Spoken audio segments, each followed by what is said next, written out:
Hello and welcome to CAPS Academy. ഇന്ന് നമ്മൾ discuss ചെയ്യുന്ന ടോപ്പിക് എന്ന് പറയുന്നത് recent development in the field of commerce and management relating to environment.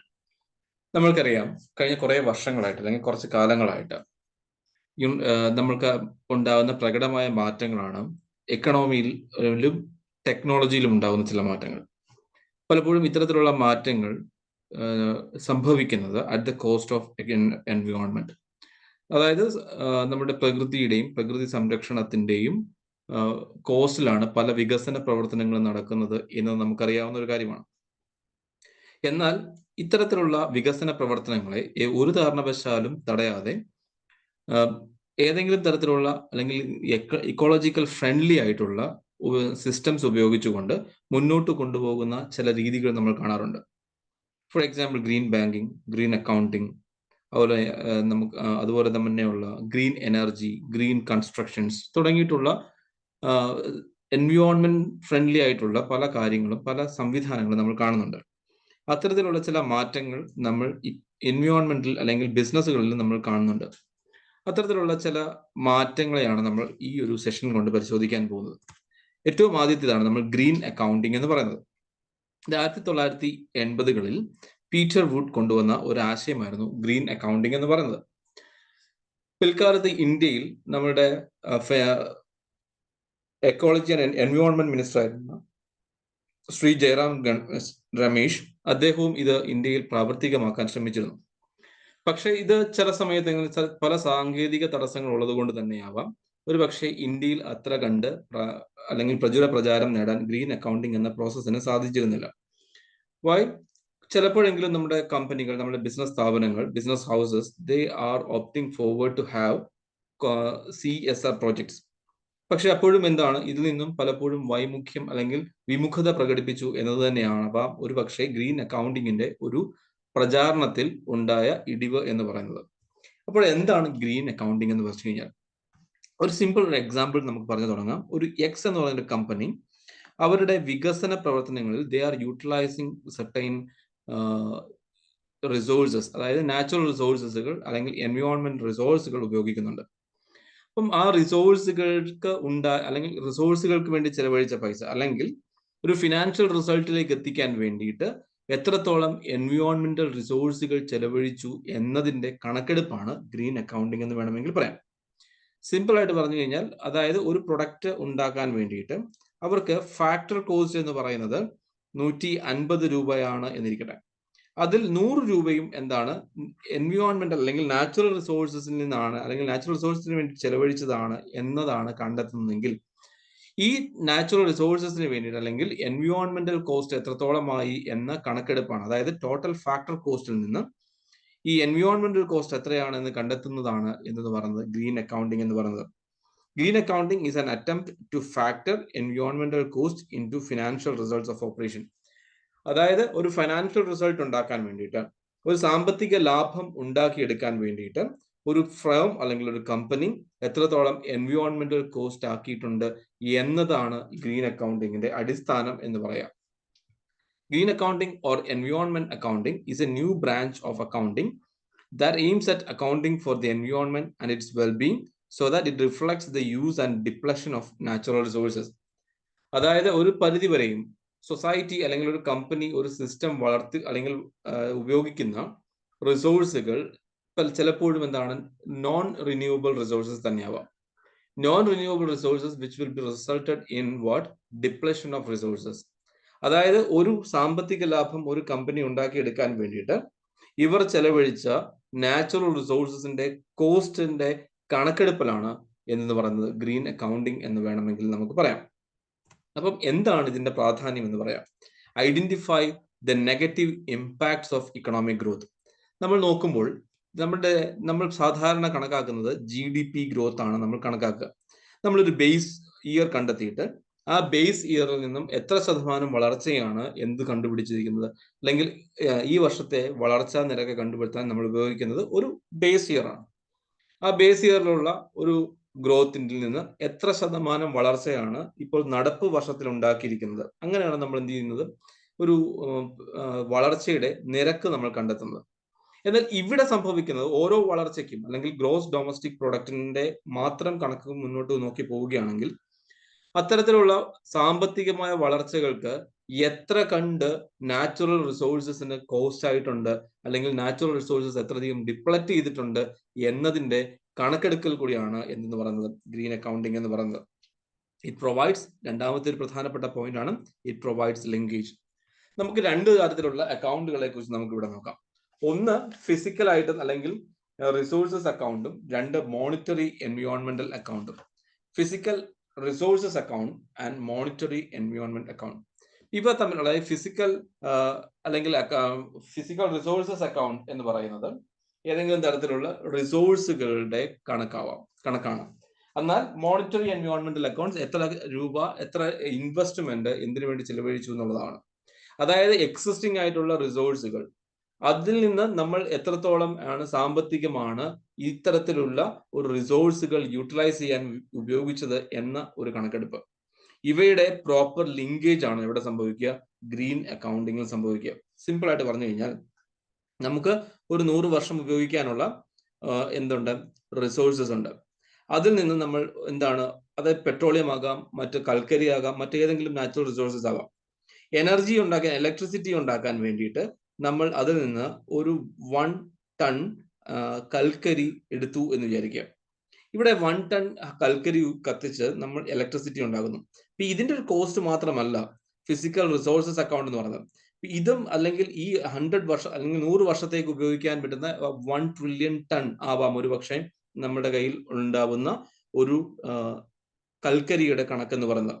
അപ്പം അത് അവിടെ നിന്ന് ഈ ആക്ച്വലി ഇത് യൂട്ടിലൈസ് ചെയ്യാൻ വേണ്ടിയിട്ടും അത് നമ്മുടെ അതിനു മൂലമുണ്ടായ നഷ്ടങ്ങൾ, അതായത് 1 ടൺ കൽക്കരി കത്തിക്കുമ്പോൾ ഉണ്ടാകുന്ന carbon monoxide, carbon dioxide, sulphur dioxide, particulate matter 2.5 തുടങ്ങിയിട്ടുള്ള പൊല്യൂട്ടന്റുകളെ കൺട്രോൾ ചെയ്യാൻ വേണ്ടിയിട്ടും അല്ലെങ്കിൽ അവ ഉണ്ടാക്കിയിട്ടുള്ള ദൂരവ്യാപകമായിട്ടുള്ള പ്രശ്നങ്ങളെ കണക്കുകൂട്ടുകയും ചെയ്യുന്ന ഒരു റിസോഴ്സ് അക്കൗണ്ടുകളുണ്ട്, മോണിറ്ററി എൻവയോൺമെന്റൽ അക്കൗണ്ട് ഉണ്ട്. അവ തമ്മിലുള്ള ഒരു വ്യക്തമായിട്ടുള്ള സുതാര്യമായ പഠനത്തിനെ എന്ത് സഹായിക്കുന്നു, ഗ്രീൻ അക്കൗണ്ടിങ് സഹായിക്കുന്നു.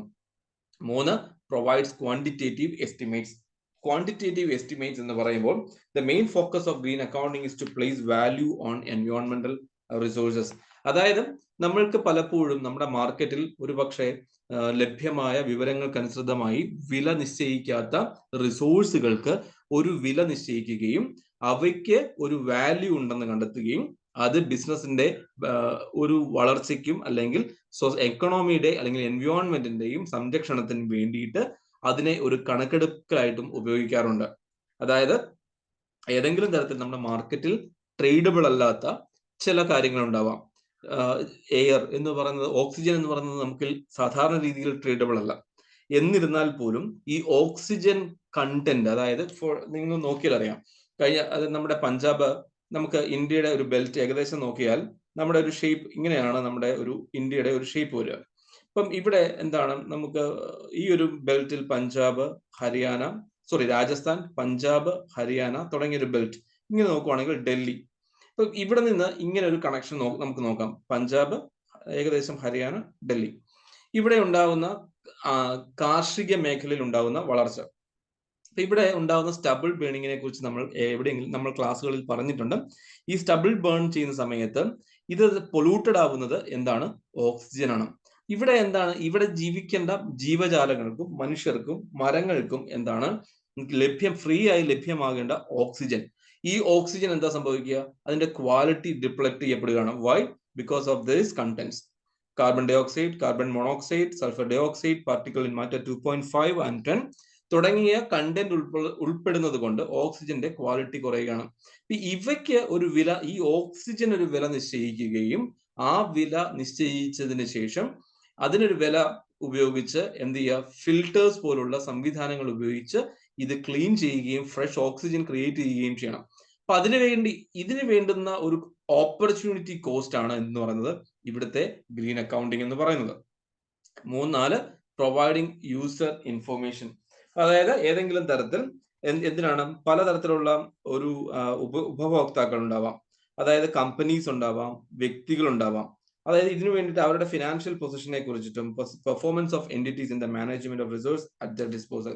അപ്പൊ ഈ റിസോഴ്സുകളുടെ ഉപയോഗത്തിനെയും അല്ലെങ്കിൽ ഉപഭോഗത്തിനെയും കൃത്യമായിട്ടുള്ള കണക്കെടുപ്പിനും എന്ത് സഹായിക്കുന്നുണ്ട്? ഗ്രീൻ അക്കൗണ്ടിങ് സഹായിക്കുന്നുണ്ട്. Acts on information based on planning. എത്രത്തോളം പൊല്യൂട്ട് ചെയ്യുന്നുണ്ട്, എത്രത്തോളം ഈ റിസോഴ്സുകൾ ഉപയോഗിക്കുന്നുണ്ട്, എത്രത്തോളം നമുക്ക് ഇനി ഉപയോഗിക്കാൻ സാധിക്കും തുടങ്ങിയിട്ടുള്ള ഇൻഫർമേഷൻ തരാനും എന്തിന് സഹായിക്കുന്നുണ്ട്? ഗ്രീൻ അക്കൗണ്ടിങ് നമ്മളെ സഹായിക്കുന്നുണ്ട്. Accounts the contribution of natural resources. ഇവിടെ പലപ്പോഴും നമ്മൾ മറന്നുപോകുന്ന ഒരു പോയിന്റ് ആണ് എന്തെന്ന് പറയുന്നത്, നാച്ചുറൽ റിസോഴ്സസിന്റെ ഒരു കോൺട്രിബ്യൂഷൻ എന്ന് പറയുന്നത്. ഈ നാച്ചുറൽ റിസോഴ്സസിന്റെ കോൺട്രിബ്യൂഷൻ എന്തിലേക്കാണ് സഹായിക്കുക? അപ്പം നമ്മളുടെ പലപ്പോഴും പല ഇക്കണോമിക് ഡെവലപ്മെന്റുകളിൽ പലപ്പോഴും നമ്മൾ കണക്കാക്കുന്ന ഒരേ ഒരു ഫാക്ടർ എന്ന് പറയുന്നത് men, money and material, machinery. ഇതിൽ മെൻ, മണി, മെഷീനറി ആണ് കൂടുതൽ നമ്മൾ ഇൻവെസ്റ്റ്മെന്റിലേക്ക് വരിക. ഈ മെറ്റീരിയൽ നമുക്ക് ഡയറക്ട്ലി ഇമ്പാക്ട് ഉണ്ടാക്കുന്ന മെറ്റീരിയലിനെ കുറിച്ച് മാത്രമാണ് നമ്മൾ വളരെയധികം ബോധേഡ് ആവുക. നമ്മൾ ഇന്നലെ പറഞ്ഞ ക്ലാസ്സുകൾക്ക് കേട്ടിട്ടുണ്ടെങ്കിൽ നിങ്ങൾക്ക് മനസ്സിലാവും, വാട്ടർ, അതുപോലെ തന്നെ സ്ട്രീംസ്, ഫോറസ്റ്റ് തുടങ്ങിയിട്ടുള്ള റിസോഴ്സുകളും നമ്മളുടെ റിസോഴ്സസ് ആണ്. അപ്പൊ അവയുടെ കോൺട്രിബ്യൂഷൻ എന്താണ് എന്നതിനെ കുറിച്ചിട്ടുള്ള ഒരു പഠനം കൂടിയാണ് എന്തെന്ന് പറയുന്നത്, ഗ്രീൻ അക്കൗണ്ടിങ് എന്ന് പറയുന്നത്. സിമ്പിൾ ആയിട്ട് നമ്മൾ ചിന്തിക്കുകയാണെങ്കിൽ മറ്റൊരു തലത്തിൽ നമുക്ക് ഈ ഗ്രീൻ അക്കൗണ്ടിങ്ങിനെ ഒന്ന് കാണാം. അതായത് നിങ്ങൾ ഒരു നമ്മളുടെ വീടുകളിൽ നമ്മൾ കത്തിക്കുന്ന വിറകുകൾ, ഈ വിറകുകൾ ഉപയോഗിക്കുന്നത് കൊണ്ട് അല്ലെങ്കിൽ ഈ വിറകുകൾ ഉപയോഗിച്ചുകൊണ്ട് നമ്മൾ ആഹാരം പാകം ചെയ്യുന്നുണ്ട്. നമ്മുടെ കണക്കുകൂട്ടൽ എവിടെയാണ് സംഭവിക്കുക? നമ്മുടെ ആഹാരത്തിന്റെ റോ മെറ്റീരിയൽസിന്റെ കോസ്റ്റ് ആണ് നമ്മൾ കണക്കാക്കുക. പിന്നെ നമ്മളുടെ ടൈമിന് നമ്മൾ വാല്യൂ ഇടുന്നുണ്ടാവാം. പക്ഷെ നമ്മൾ പൊല്യൂട്ട് ചെയ്യുന്ന എയർ, നമ്മൾ പൊല്യൂട്ട് ചെയ്യുന്ന വെള്ളം, നമ്മൾ പൊല്യൂട്ട് ചെയ്യുന്ന മറ്റ് സോയിൽ, സാൻഡ് തുടങ്ങിയിട്ടുള്ള എന്തും, ഇവയുടെ എല്ലാം കൂടെ ഒരു വില നിശ്ചയിക്കുകയും അത് എത്രത്തോളം കോൺട്രിബ്യൂട്ട് ചെയ്യുന്നുണ്ട് അല്ലെങ്കിൽ അവയെ പ്യൂരിഫൈ ചെയ്യാനുള്ള ക്യാപിറ്റൽ ഇൻവെസ്റ്റ്മെന്റുകളിലേക്ക് ആ പണം മാറ്റി വെക്കുവാനും സഹായിക്കുന്ന ഒന്നാണ് ഗ്രീൻ അക്കൗണ്ടിങ് എന്ന് പറയുക. ഫോർ എക്സാമ്പിൾ, നമ്മൾ കഴിഞ്ഞ ദിവസം പറഞ്ഞു ഡൽഹിയിൽ എന്താണ് സംഭവിച്ചിരിക്കുന്നത്, അല്ലെങ്കിൽ നമ്മൾ ഉപയോഗിക്കുന്ന എയർ പ്യൂരിഫയർ, അതായത് എയർ പ്യൂരിഫൈങ് ഫിൽറ്ററിംഗ് ടവറുകൾ എന്ത് ചെയ്യാറുണ്ട്? ആ ഒരു ക്യാപിറ്റൽ ഇൻവെസ്റ്റ്മെന്റിലേക്ക് സെഗ്രിഗേറ്റ് ചെയ്യപ്പെട്ടിരിക്കുന്ന പണം ഒരുപക്ഷെ ഇത്തരത്തിൽ ചാനൽ ചെയ്യപ്പെട്ടിട്ടുള്ളതാവാം. ഇതൊക്കെയാണ് നമ്മൾ എന്താ പറയുക, ഗ്രീൻ അക്കൗണ്ടിങ് എന്ന് പറയുന്ന ഒരു സംവിധാനം എന്ന് പറയുന്നത്. ഇതിന്റെ പ്രധാനപ്പെട്ട അഡ്വാൻറ്റേജ് എന്ന് പറയുന്നത്, ഇറ്റ് ഇംപ്രൂവ്സ് എൻവയോൺമെന്റൽ പെർഫോമൻസ്. ഒരു എൻവയോൺമെന്റൽ ആയിട്ടുള്ള ഒരു ഗ്രീൻ അക്കൗണ്ടിങ് ഹെൽപ്സ് ഇംപ്രൂവിംഗ് എൻവയോൺമെന്റൽ performance by controlling cost and promoting sustainability. ഇത്തരത്തിൽ നമ്മൾ ചിന്തിക്കുമ്പോൾ ഇവിടെ എന്താണ് ചെയ്യേണ്ടത്? നമ്മൾ കഴിഞ്ഞ ദിവസം പറഞ്ഞ യുണൈറ്റഡ് നേഷൻസിന്റെ സസ്റ്റൈനബിൾ ഡെവലപ്മെന്റ് ഗോളുകളെ കുറിച്ച് നമ്മൾ പറഞ്ഞിരുന്നു. ഈ സസ്റ്റൈനബിൾ ഡെവലപ്മെന്റ് ഗോളിന്റെ ഉദ്ദേശം എന്താണ്? We need to utilize the resources for our current needs without compromising future generations requirement. അതായത് നമ്മളുടെ ആവശ്യങ്ങൾ പൂർത്തീകരിക്കുകയും വേണം, എന്നാൽ ഫ്യൂച്ചർ ജനറേഷന്റെ ആവശ്യങ്ങളെ കോംപ്രമൈസ് ചെയ്യാനും പാടില്ല. അപ്പോൾ എന്താണ് ഇവിടെ എന്ത് ചെയ്യുന്നത്? പലപ്പോഴും മിനിമം എൻവയോൺമെന്റൽ ഹിറ്റ് സംഭവിച്ചുകൊണ്ട് മാക്സിമം നാളത്തേക്ക് സൂക്ഷിച്ചു വെക്കുന്ന ഒരു സംവിധാനത്തിലേക്ക്, കൂടുതൽ എൻവയോൺമെന്റൽ പെർഫോമൻസിലേക്ക് ഈ ഗ്രീൻ അക്കൗണ്ടിങ് മാറുന്നുണ്ട്. ഫോർ എക്സാമ്പിൾ, നമ്മൾ എല്ലാവരും ഉപയോഗിക്കുന്ന we need mobility, we need vehicles. നമുക്ക് വെഹിക്കിൾസ് ആവശ്യമാണ്, നമുക്ക് മറ്റ് ട്രാൻസ്പോർട്ടേഷൻ ആവശ്യമാണ്. We need to cultivate crops for living. ഇത്തരത്തിലുള്ള പല സംവിധാനങ്ങളും നമുക്ക് ആവശ്യമാണ്. പക്ഷേ നമ്മൾ പലപ്പോഴും ഉപയോഗിച്ചുകൊണ്ടിരുന്ന, കുറെ വർഷങ്ങൾക്ക് ഉപയോഗിച്ചുകൊണ്ടിരുന്ന ഒരു ലൈൻ ഓഫ് കൺസംഷനെ കുറിച്ച് നമുക്കൊന്ന് ചിന്തിച്ചു നോക്കാം. ആദ്യം ട്രെയിനുകൾ എന്തായിരുന്നു? കൽക്കരിയിലാണ് ഓടിക്കൊണ്ടിരുന്നത്. പിന്നീട് ഡീസൽ എഞ്ചിൻ വന്നു. അതിനുശേഷം ഇപ്പോൾ ഇലക്ട്രിസിറ്റി ഉപയോഗിച്ചുകൊണ്ടുള്ള ഇലക്ട്രിക് പവേർഡ് ട്രെയിനുകൾ ഉണ്ടായിട്ടുണ്ട്. ആക്ച്വലി ഇവിടെ ഇലക്ട്രിക് പവേർഡിലേക്ക് മാറിയ സമയത്ത് ഇവിടെ ഒരാളുടെ യാത്രാ സ്വാതന്ത്ര്യം അല്ലെങ്കിൽ യാത്രാ രീതികൾ മാറുന്നില്ല, യാത്രയുടെ കംഫർട്ട് മാറുന്നില്ല. പക്ഷെ കൺസംഷൻ ഓഫ് റിസോഴ്സസിന്റെ പാറ്റേൺ ഒന്ന് മാറ്റുകയുണ്ടായി. പക്ഷെ unfortunately India is utilising coal energy to make it 75% of electricity requirement. പക്ഷേ നമുക്ക് എന്ത് ചെയ്യാം? നമ്മുടെ ഗവൺമെന്റ് ഓഫ് ഇന്ത്യ ഒരു മാർഗം കൊണ്ടുവന്നിട്ടുണ്ട്. നമ്മൾക്ക് പഠിച്ചിട്ടുള്ള ഒരു പ്രോജക്റ്റ് ആണ്, ഒരു സംഭവമാണ് 0 degree latitude, 23.5 degree north latitude, 23.5 degree south latitude. ഈ ഭാഗങ്ങളെയാണ് നമ്മൾ എന്ത് വിളിക്കുക? ട്രോപ്പിക്കൽ റീജിയൻ എന്നാണ് നമ്മൾ പൊതുവിൽ വിളിക്കുക. ഈ ട്രോപ്പിക്കൽ റീജിയനിൽ ആണ് ഏറ്റവും കൂടുതൽ എനർജി ഇൻസിഡൻസ് ഉണ്ടാവുന്നത്. ഈ ട്രോപ്പിക്കൽ ഏരിയാസിലുള്ള എനർജി ഇൻസിഡൻസ് ഉണ്ടാവുന്ന രാജ്യങ്ങൾ ഇന്ത്യ, സൗത്ത് ആഫ്രിക്കൻ രാജ്യങ്ങൾ, അതുപോലെ സൗത്ത് അമേരിക്കൻ രാജ്യങ്ങളുടെ കുറച്ച് ഭാഗങ്ങൾ, അതായത് ഒരു പകുതിയോളം വരുന്ന രാജ്യങ്ങൾ, towards south east Asian Nations തുടങ്ങിയിട്ടുള്ള രാജ്യങ്ങളുടെ എല്ലാം കൂടെ അസോസിയേഷൻ ആയിട്ട് ഗവൺമെന്റ് ഓഫ് ഇന്ത്യ നേതൃത്വം കൊടുക്കുന്ന ഒരു പ്രോഗ്രാമാണ് ഇന്റർനാഷണൽ സോളാർ അലയൻസ് എന്ന് പറയുന്നത്. ഇതിന്റെ ഹെഡ് ക്വാർട്ടേഴ്സ് വന്നിട്ട് ഗുരുഗ്രാം ഹരിയാനയിലാണ്. അപ്പം ഇവിടെ ഉപയോഗം എന്താണ്? ഇവർ പറയുന്നത് എന്താണ്? ഇവിടെ മാക്സിമം സോളാർ പവേർഡ് ആയിട്ടുള്ള ഒരു സംവിധാനത്തിലേക്ക് മാറണം. അപ്പം എന്താ സംഭവിക്കുക? ഇവിടെ നമ്മൾ നോക്കിയാൽ മിനിമം ഇൻവെസ്റ്റ് അല്ലെങ്കിൽ മാക്സിമം ക്യാപിറ്റൽ ഇൻവെസ്റ്റ്മെന്റ് എവിടെ നിന്ന് വരുന്നു? ഈ ബാക്കിയുള്ള ഭാഗത്തു നിന്നും എന്താണ് സോളാർ പവറുകളിലേക്ക് നമുക്ക് ഉപയോഗിക്കാം. അതായത് വരുന്ന 500 കോടി വർഷത്തേക്ക് നമുക്ക് സൂര്യനിൽ നിന്നുള്ള പ്രകാശത്തിൽ വ്യത്യാസം ഉണ്ടാകില്ല എന്ന ഒരു കണക്കിൽ നമുക്ക് എന്ത് ചെയ്യാൻ പറ്റുന്നുണ്ട്? ഈ ഒരു 500 അല്ലെങ്കിൽ 500 കോടി വർഷങ്ങൾക്ക് ശേഷം, 500 നൂറ്റാണ്ടുകൾക്ക് ശേഷം ഒരു പക്ഷേ നഷ്ടപ്പെട്ടു പോയേക്കാം. പക്ഷെ അത്രയും കാലത്തേക്ക് നമുക്ക് സസ്റ്റൈനബിൾ ആയിട്ട് ഉപയോഗിക്കാൻ പറ്റുന്ന ഒരു കോൺസെപ്റ്റ് ആണ് ഈ ഒരു സംവിധാനം മുന്നോട്ട് വരുന്നത്. അപ്പൊ അത്തരത്തിൽ എൻവയോൺമെന്റൽ പെർഫോമൻസ് കൂട്ടാൻ ശ്രമിക്കുക. അതായത് മിനിമം ഡിസ്റ്റർബൻസസ് ടു ദ എൻവയോൺമെന്റൽ resources, invest in efficient technologies. അത്തരത്തിൽ ലാഭിക്കുന്ന പണം എഫിഷ്യന്റ് ആയിട്ടുള്ള ടെക്നോളജീസ്, റിന്യൂവബിൾ എനർജി കണ്ടെത്താൻ വേണ്ടുന്ന സംവിധാനത്തിൽ ഉപയോഗിക്കാൻ പറ്റും. 3, ഡെവലപ്പിംഗ് ഗ്രീനർ പ്രൊഡക്റ്റ്. കുറച്ചു കാലം മുൻപ് നമ്മൾ ഉപയോഗിച്ചുകൊണ്ടിരുന്ന ലൈറ്റിങ്ങിന്റെ സിസ്റ്റം അതായത് നമുക്ക് നോക്കിയാൽ അറിയാം. ഒരു കാലത്ത് നമ്മൾ ഉപയോഗിച്ചുകൊണ്ടിരുന്നത് എന്തായിരുന്നു? Incandescent bulb. അതായത് നമ്മൾ സാധാരണ ഉപയോഗിച്ചുകൊണ്ടിരുന്ന ലൈറ്റ്, അതായത് ടങ്സ്റ്റൺ ഉപയോഗിച്ചുകൊണ്ടുള്ള ഇലക്ട്രിക് ബൾബുകളാണ് ഉപയോഗിച്ചുകൊണ്ടിരുന്നത്. പിൽക്കാലത്ത് നമ്മൾ എന്തായത് CFLിലേക്കും ട്യൂബ് ലൈറ്റുകളിലേക്കും, ഇൻകാൻഡസെന്റ് ബൾബുകളിൽ നിന്ന് നമുക്ക് ട്യൂബ് ലൈറ്റുകളിലേക്ക് പോയി, കാൻഡസെന്റ് ബൾബുകൾ ട്യൂബിലേക്ക് മാറി, അതിനുശേഷം നമ്മൾ CFLിലേക്ക് മാറി, ഇപ്പോൾ നമ്മൾ LED കൂടുതലായിട്ട് ഉപയോഗിക്കാൻ തുടങ്ങി. അപ്പോൾ ഇതുകൊണ്ട് തന്നെ എന്താണ്, കൂടുതൽ കൺസംഷൻ കുറയുന്ന ഒരു തലത്തിലേക്ക് വരുന്നുണ്ട്. നിങ്ങൾ നോക്കിയാൽ സ്റ്റാർ റേറ്റിംഗ് ആയിട്ടുള്ള പ്രൊഡക്റ്റുകളും എന്ത് ചെയ്യാറുണ്ട്? ഡെവലപ്പ് ചെയ്യുകയും അവയുടെ ഉപയോഗം ഉണ്ടാകുകയും ചെയ്യുന്നുണ്ട്. Forming informed decisions. ഇത്തരത്തിലുള്ള സംവിധാനങ്ങളെ കുറിച്ച് ജനങ്ങളെ കൃത്യമായി ബോധവാന്മാരാക്കാനും ഇത് സഹായിക്കുന്നുണ്ട്. Helps to evaluate choices. അതുകൊണ്ട് തന്നെ കൃത്യമായിട്ട് ജനങ്ങൾക്ക് ചോയ്സ് ഉണ്ടാക്കുവാനും, അതുപോലെ തന്നെ adjusting the traditional measures of growth. ഇപ്പം വളർച്ചയുടെ മറ്റു വിധാനങ്ങൾ കൃത്യമായിട്ട് ഇത്തരത്തിൽ അനലൈസ് ചെയ്ത് പഠിക്കുവാനും നമ്മളെ സഹായിക്കുന്നത് എന്താണ്? ഗ്രീൻ അക്കൗണ്ടിങ് തന്നെയാണ്. എന്നാൽ ഇതിന്റെ ലിമിറ്റേഷൻ എന്ന് പറയുന്നത് ഇത് പലപ്പോഴും എന്താണ് ശൈശവാവസ്ഥയിൽ തന്നെ നിൽക്കുന്നു എന്നുള്ളതാണ് ഇവിടുത്തെ ഏറ്റവും വലിയ ഒരു ലിമിറ്റേഷൻ എന്ന് പറയുന്നത്. എന്തുകൊണ്ടാണ് ഇത് ശൈശവ അവസ്ഥയിൽ നിൽക്കുന്നു എന്ന് പറയാൻ കാരണം? ശൈശവ അവസ്ഥയിൽ നിൽക്കുന്ന കാരണം എന്ന് വെച്ച് കഴിഞ്ഞാൽ പലപ്പോഴും നമ്മുടെ രാജ്യം, ഇവിടെ നിങ്ങൾ നോക്കിയാൽ അറിയാൻ പറ്റും, UNFCCC കോൺഫറൻസിനെ കുറിച്ച് കേട്ടിട്ടുണ്ടാവും. അതായത് United nation framework convention on climate change. ഇവരുടെ ഉദ്ദേശം എന്തായിരുന്നു? വരുന്ന നൂറ്റാണ്ടിന് മുൻപ് അല്ലെങ്കിൽ ഈ 2100 മുൻപ് എന്തായിരിക്കണം? ഭൂമിയുടെ ചൂട് 2 ഡിഗ്രി സെൽഷ്യസിൽ കൂടുതൽ കൂടാൻ പറ്റില്ല. Already we crossed 1.5 degree Celsius. അതായത് ഭൂമിയുടെ ആഗോള താപനം, അതായത് ഗ്ലോബൽ വാർമിംഗ് എന്നൊരു കോൺസെപ്റ്റ് എന്താണ്? ഇത്തരത്തിൽ മാക്സിമം ഉണ്ടാവാനുള്ള വളർച്ച എന്ന് പറയുന്നത് 2 ഡിഗ്രി മാത്രമേ ഉണ്ടാകാൻ പാടുള്ളൂ. അതിനു വേണ്ടിയിട്ട് എന്താണ് ചെയ്യേണ്ടത്? ഇവിടെ ഉപയോഗിക്കേണ്ടത് എന്താണ്? ഇവിടെ ഉപയോഗിക്കേണ്ടത് തരത്തിലുള്ള, അതായത് ഗ്രീൻ എനർജി ഡെവലപ്പ് ചെയ്യുന്ന സിസ്റ്റംസ് ഉപയോഗിക്കണം എന്നതായിരുന്നു ഉണ്ടായിരുന്നത്. ഇവിടെ നമുക്ക് 2 തരത്തിലുള്ള വേൾഡ് നേഷൻസ് ഉണ്ട്. ഒന്ന് എന്താണ്? ഡെവലപ്ഡ് നേഷൻസും, മറ്റൊന്ന് തേർഡ് വേൾഡ് കൺട്രീസ് അല്ലെങ്കിൽ ഡെവലപ്പിംഗ് നേഷൻസ് എന്നറിയപ്പെടുന്ന വികസ്വര രാജ്യങ്ങളും ഉണ്ട് എന്ന് അറിയാം. നമ്മളുടെ കോൺസെപ്റ്റ് അനുസരിച്ച് അല്ലെങ്കിൽ നമ്മളുടെ പഠനം ചരിത്രത്തിന്റെ വെച്ച് നോക്കുവാണെങ്കിൽ ഇന്നത്തെ ഡെവലപ്പിംഗ് അല്ലെങ്കിൽ മൂന്നാം കിട രാജ്യങ്ങളുടെ നിന്ന് എന്താണ് ലൂട്ട് ചെയ്താണ് ഇന്നത്തെ ഡെവലപ്ഡ് രാജ്യങ്ങൾ വളർന്നിരിക്കുന്നത്. So they availed raw materials from developing nations or developed nations way back in the 17th century. അതിനുശേഷം എന്ത് ചെയ്തു?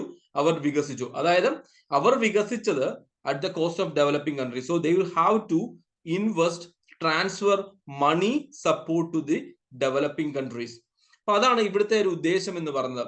പക്ഷെ അത്തരത്തിലുള്ള ടെക്നോളജി ട്രാൻസ്ഫറോ മണി ട്രാൻസ്ഫറോ നടക്കാത്തത് കൊണ്ടാണ് ഇത്തരത്തിലുള്ള ഗ്രീൻ അക്കൗണ്ടിങ്ങുകൾ, ഇത്തരത്തിലുള്ള ടെക്നോളജികളുടെ ഉപയോഗം വളരെ കുറയുകയും അതിലേക്കുള്ള ഗ്രീൻ അക്കൗണ്ടിങ്ങിന് ഒരു പ്രൈമറി ഒരു ഇമ്പോർട്ടൻസ് കൊടുക്കാതിരിക്കുന്നത്. അതുകൊണ്ടാണ് ഇതൊരു ഇൻഫൻസി സ്റ്റേജിലാണ്, ശൈശവാവസ്ഥയിലാണ് എന്ന് പറയാൻ കാരണം. No standard accounting method. നമ്മൾ സാധാരണ നമ്മൾ ഉപയോഗിച്ചിട്ടുള്ള അക്കൗണ്ടിങ് സ്റ്റാൻഡേർഡ്സ് ഇവിടെ ആപ്ലിക്കബിൾ അല്ലാത്തത് കൊണ്ട് തന്നെ പലപ്പോഴും ഒരു കമ്പാരിസൺ പോസിബിൾ അല്ലാതിരിക്കുന്നു. അതുപോലെ തന്നെ വാല്യൂ അസൈൻ ചെയ്യാനുള്ള ബുദ്ധിമുട്ടുണ്ട്. റിസോഴ്സസ് ഉപയോഗിച്ചതിനെ എന്ത് ചെയ്യാൻ പറ്റും, അതിന്റെ വാല്യൂ അനലൈസ് ചെയ്യാനുമുള്ള ഒരു ബുദ്ധിമുട്ടുകൾ തുടങ്ങിയിട്ടുള്ള ബുദ്ധിമുട്ടുകൾ കാരണം ഒരു സ്റ്റാൻഡേർഡ് ആയിട്ടുള്ള അക്കൗണ്ടിങ് മെത്തേഡ് ആപ്ലിക്കബിൾ അല്ല. അതായത് ഓക്സിജന്റെ കൃത്യമായിട്ടുള്ള ഒരു നാച്ചുറൽ വില നമുക്ക് നിശ്ചയിക്കാൻ സാധിക്കുന്നില്ല, അല്ലെങ്കിൽ ഏതെങ്കിലും റിസോഴ്സ് കൺസ്യൂം ചെയ്ത റിസോഴ്സുകളുടെ വില നമുക്ക് നിശ്ചയിക്കാൻ സാധിക്കുന്നില്ല. ഇതൊക്കെ ഒരു ഗ്രീൻ അക്കൗണ്ടിങ്ങിന്റെ ഒരു വലിയ ബുദ്ധിമുട്ടായിട്ട് വരികയും which resulted in higher cost.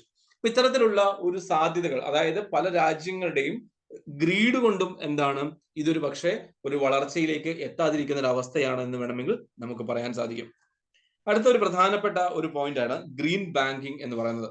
ഇപ്പൊ ഗ്രീൻ ബാങ്കിങ് നമ്മൾ പലപ്പോഴും പ്രകൃതി സംരക്ഷണവുമായി ബന്ധപ്പെട്ടിട്ടുള്ള പല കാര്യങ്ങളെയും നമ്മൾ കൺസിഡർ ചെയ്യുന്നത് ഗ്രീൻ എന്ന വാക്കിൽ കൊണ്ടാണ്. അതിന് കാരണമായിട്ട് എടുത്ത് പറയുന്നത് വേറെ ഒന്നുമല്ല, ഗ്രീൻ എന്ന് പറയുന്നത് നമ്മുടെ ഇക്കോളജി അല്ലെങ്കിൽ എൻവയോൺമെന്റിന്റെ ഒരു ജനറൽ ഒരു നിറം തന്നെയാണ്. അവയെ സംരക്ഷിക്കുന്നതായതുകൊണ്ട് നമ്മൾ ഗ്രീൻ എന്ന വാക്ക് ഉപയോഗിക്കുന്നു എന്ന് മാത്രമേ ഉള്ളൂ. Green banking refers to promoting environment friendly banking practice and reducing carbon footprints from banking activities. നിങ്ങൾ നോക്കിയാൽ അറിയാം, നമ്മളുടെ ഇന്നത്തെ കാലഘട്ടത്തിൽ നമുക്ക് ഇവിടെ വളരെയധികം വലുതായിട്ട് UPI പേയ്മെന്റുകളുണ്ട്, യൂണിഫൈഡ് പേയ്മെന്റ് ഇന്റർഫേസുകളുണ്ട്. അതുപോലെ തന്നെ നെഫ്റ്റ് പോലുള്ള, അതുപോലെ തന്നെ ക്യാഷ് ഡെപ്പോസിറ്റ് മെഷീൻ, അതുപോലെ തന്നെ ഇനി നമ്മൾ ശ്രദ്ധിക്കുകയാണെങ്കിൽ സ്വിഫ്റ്റ്, IMPS തുടങ്ങിയിട്ടുള്ള ഓൺലൈൻ പ്രോസസ്സുകൾ എന്തിനുണ്ട്, ബാങ്കിങ് സംവിധാനത്തിലുണ്ട്. ഇത്തരത്തിലുള്ള പല സാഹചര്യങ്ങൾ ഉപയോഗിക്കുന്നത് കൊണ്ട് തന്നെ നിങ്ങൾക്ക് ഫിസിക്കൽ അപ്പിയറൻസ്, ബാങ്കിൽ ഫിസിക്കലി അപ്പിയർ ചെയ്യേണ്ട ആവശ്യമില്ല. You can utilise your mobile phones to transfer to do any banking transactions. അതുകൊണ്ട് എന്ത് ചെയ്യാം, അവർക്ക് പേപ്പറിന്റെ ഉപയോഗം കുറയ്ക്കാൻ സാധിക്കുന്നുണ്ട്, കാർബൺ അതായത് പ്രിന്റേഴ്സിന്റെ ഉപയോഗം കുറയ്ക്കാൻ സാധിക്കുന്നുണ്ട്, അതുപോലെ തന്നെ AC-യുടെ ഉപയോഗം കുറയ്ക്കാൻ സാധിക്കുന്നുണ്ട്. Everything which we can minimise. അപ്പൊ അത്തരത്തിൽ നമുക്കൊരു AI based, artificial intelligence based ആയിട്ടുള്ള അല്ലെങ്കിൽ ബേസ്ഡ് ആയിട്ടുള്ള ഒരു ബാങ്കിങ് സംവിധാനത്തിനെ വേണമെങ്കിൽ നമുക്ക് ഒരു ഗ്രീൻ ബാങ്കിങ് എന്ന് വേണമെങ്കിൽ വിളിക്കാം. It's an umbrella term referring to practices and guidelines that makes banks sustainable to financial, environmental and social dimensions. അതായത് you cannot avoid banking facility from your life. You cannot take away banking system from anyone's life. പക്ഷേ എന്ത് ചെയ്യാം, it is required, but the presence of physical banking, appearance of physical banking can be minimized. എങ്ങനെ? Through this online portals or online services. That's why many banks are putting forward to have an system or infrastructure like CDM, cash deposit machine, ATM, anytime അല്ലെങ്കിൽ automated teller machines, അത്തരത്തിലുള്ള സംവിധാനങ്ങൾ കൊണ്ടുവരികയും ഇത്തരത്തിൽ ബാങ്കിലേക്കുള്ള physical appearance കുറയ്ക്കുകയും അതുവഴി പേപ്പറിന്റെ ഉപയോഗം കുറയുകയും ചെയ്യും. Paper they come from environment. മരങ്ങൾ വെട്ടിയിട്ടാണ് എന്ത് സംഭവിക്കുക, ഈ പേപ്പറുകൾ ഉണ്ടാക്കുന്നത്. അതായത് നമ്മുടെ കാർബൺ ആഗിരണം നടത്തേണ്ടത് ആരാണ്? ഈ മരങ്ങളാണ്. പേപ്പറുകൾ നഷ്ടപ്പെടുത്തുമ്പോൾ, പേപ്പറുകൾ നശിപ്പിക്കപ്പെടുമ്പോൾ നമ്മളുടെ ബാങ്കിങ് സംവിധാനത്തിൽ അല്ലെങ്കിൽ പേപ്പറുകളുടെ ഉപയോഗമില്ലാതിരിക്കുന്നിടത്തോളം കാലം വി ക്യാൻ പ്രൊട്ടക്ട് നമ്മളുടെ അറ്റ്മോസ്ഫിയർ. എങ്ങനെ? ബൈപാസിങ് കട്ടിംഗ് ഓഫ് ട്രീസ്. മരങ്ങൾ കട്ട് ചെയ്യാതിരിക്കാനുള്ള ഒരു സംവിധാനത്തിലേക്ക് നമുക്ക് എത്തിക്കാൻ സാധിക്കും.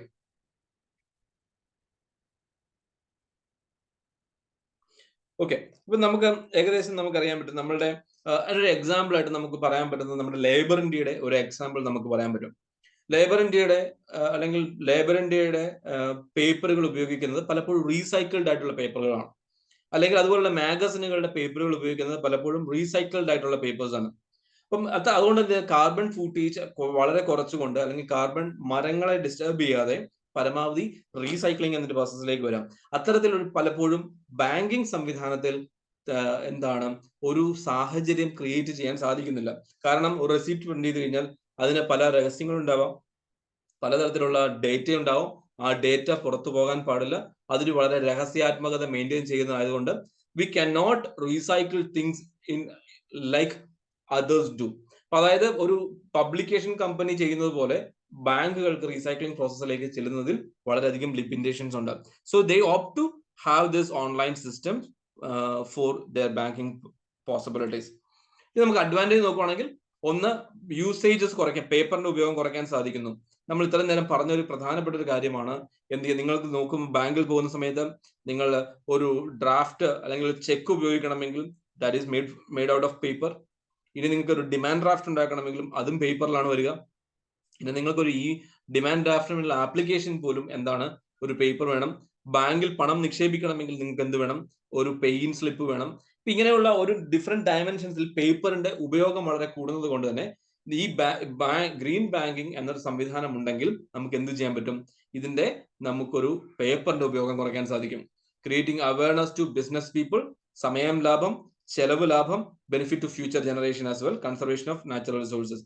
ഇവിടെ പേപ്പർ കുറയ്ക്കാൻ പോകുന്നത് കൊണ്ട് തന്നെ അപ്പൊ നിങ്ങൾക്ക് CDM-ൽ പോകുന്ന സമയത്ത് അല്ലെങ്കിൽ നിങ്ങൾക്ക് എന്താണ് ഓൺലൈൻ മണി ട്രാൻസ്ഫർ നടത്തുന്ന സമയത്ത് നിങ്ങൾക്ക് you don't need to travel towards bank. നിങ്ങൾക്ക് ബാങ്കിൽ പോകേണ്ട കാര്യമില്ല, നിങ്ങൾക്ക് കൂടുതൽ സമയം അവിടെ ചെലവഴിക്കേണ്ട കാര്യമില്ല. You can utilise those time for quality investment. ഇതാണ് ഇതിന്റെ ഒരു പ്രധാനപ്പെട്ട ബെനിഫിറ്റ് ഓർ അഡ്വാൻറ്റേജ് എന്ന് നമുക്ക് പറയാൻ സാധിക്കുക. അപ്പൊ ഡിസഡ്വാൻറ്റേജും ഉണ്ട് ഇതിനകത്ത്. ചില ആൾക്കാർക്ക് എന്താണ്, പലപ്പോഴും ഒരു ജനറേഷൻസ് ഗ്യാപ്പ് ഉള്ളത് കൊണ്ട് പലർക്കും എന്താണ് ഇവിടെ ഒരു ഓപ്പറേഷൻസ് എന്ന് പറയുന്നത് ഒരല്പം ബുദ്ധിമുട്ടായിട്ട് വരാൻ സാധ്യതയുണ്ട്. അപ്പം എങ്ങനെയാണ് ഡിഫിക്കൽട്ട് ആവുക?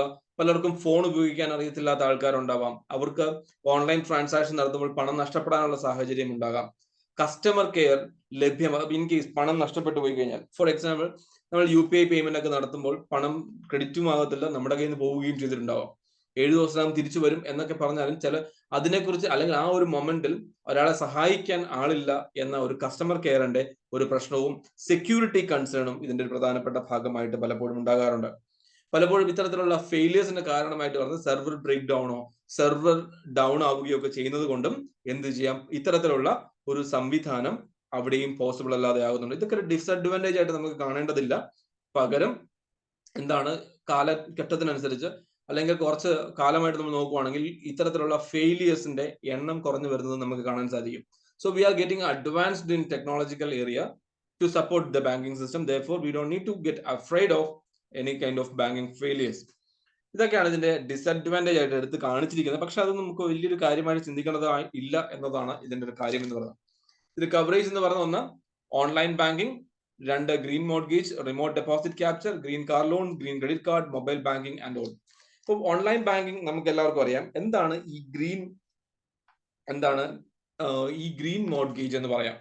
ഫോർ എക്സാമ്പിൾ, ഇതിനകത്ത് നമ്മൾ പെട്ടെന്ന് വാക്കുകൾ കാണുമ്പോൾ ഈ മോർഗേജുകൾ, ലോണുകൾ അല്ലെങ്കിൽ ബാധ്യതകൾ എന്ന് വേണമെങ്കിൽ പറയാം. ഗ്രീൻ മോർഗേജ് എന്ന് പറയുന്നത് നമ്മൾ വിദൂരത്തിൽ നിന്ന് ലോൺ എടുക്കുന്ന ഒരു peer to peer lending system അല്ല. ഇവിടെ ആ ഒരു കാഴ്ചപ്പാട് ചിന്തിക്കരുത്. പിയർ ടു പിയർ ലെൻഡിങ് ആണ് എന്ന് ചിന്തിക്കരുത്. പകരം ഇതിനെ മറ്റൊരു രീതിയിലേക്ക് ചിന്തിക്കാം. If you people are trying to get something, അതായത് ഇപ്പൊ നിങ്ങൾ എനർജി എഫിഷ്യന്റ് ആയിട്ടുള്ള ചില സാധനങ്ങൾ, അതായത് നിങ്ങൾക്കൊരു സോളാർ പാനൽസ് വീട്ടിൽ സ്ഥാപിക്കണം എന്ന് വിചാരിക്കുക. ഒരു ഇത്ര വോൾട്ടിന്റെ ഒരു സോളാർ പാനൽ സ്ഥാപിക്കണം. ഇതിനൊരു 1.5 ലക്ഷം മുതൽ 2 ലക്ഷം വരെ ഇൻവെസ്റ്റ്മെന്റ് ആകും എന്ന് വിചാരിക്കുക. ഇതിന് വേണ്ടിയിട്ട് ബാങ്ക് ലോൺ തരുന്നതിനെയാണ് നമ്മൾ എന്ത് വിളിക്കുക, ഗ്രീൻ മോർഗേജുകൾ എന്ന് വിളിക്കുക.